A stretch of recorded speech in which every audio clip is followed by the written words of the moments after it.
Hello बच्चों, मैं आपके सामने लेके आई हूँ हिंदी भाषा शिक्षण और प्रवीणता की यूनिट सेकंड का क्वेश्चन।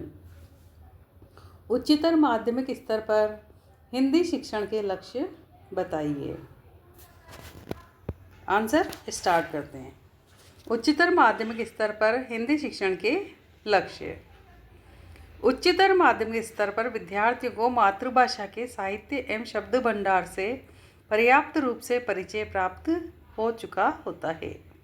क्या होता है कि जब तक बालक उच्चतर माध्यमिक स्तर पे आता है तो वो भाषा में समझने लगता है, साहित्य में समझने लगता है, शब्दों से परिचय उसका अच्छी तरीके से हो जाता है।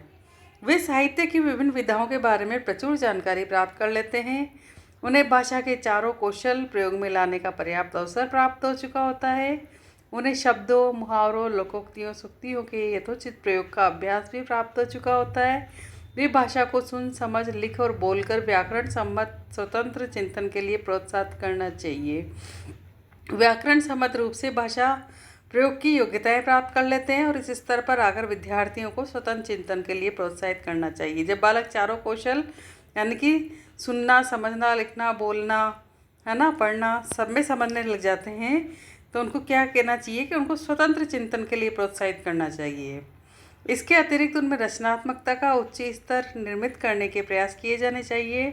अतः इस स्तर पर हिंदी शिक्षण के व्यापक रूप का लक्ष्य निर्धारित करना चाहिए, जैसे कि पूर्वार्जित भाषा ज्ञान का परिमार्जन करना, विद्यार्थियों के शब्द भंडार में समृद्धि के व्यावहारिक प्रयास करना, विद्यार्थियों की मौखिक अभिव्यक्ति को प्रभावशाली बनाते हुए उन्होंने शुद्ध उच्चारण एवं विराम चिन्हों की शिक्षा प्रदान करना, उन्हें व्याकरण सम्मत भाषा में लिखित मौखिक अभिव्यक्ति की शिक्षा प्रदान करना, छात्रों में पठित सामग्री के संक्षिप्तीकरण एवं विस्तारीकरण की योग्यता विकसित करना, विद्यार्थियों को विभिन्न शैलियों का ज्ञान प्रदान करते हुए सृजनात्मक साहित्य सर्जन के लिए प्रेरित करना, उन्हें प्रार्थना पत्र, कहानी, निबंध, आदेश, निर्देश, सूचना आदि की रचना सिखाना, विद्यार्थियों को आलोचना के सिद्धांतों का ज्ञान प्रदान करते हुए उन्हें साहित्य की विभिन्न विधाओं का आलोचनात्मक अध्ययन करने की योग्यता प्रदान करना, छात्रों को स्वाध्याय के लिए प्रेरित करना, उन्हें स्वतंत्र चिंतन की ओर प्रवृत्त करते हुए उनमें विवेकशीलता, तार्किकता जैसे गुणों को विकसित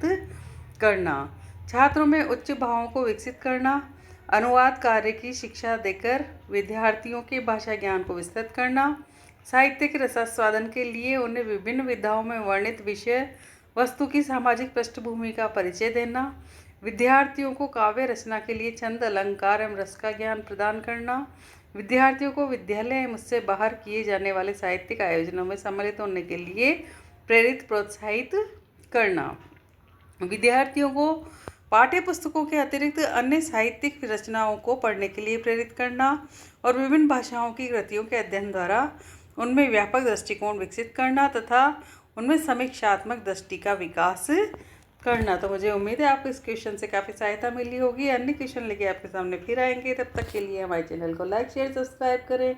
जय हिंद, जय भारत।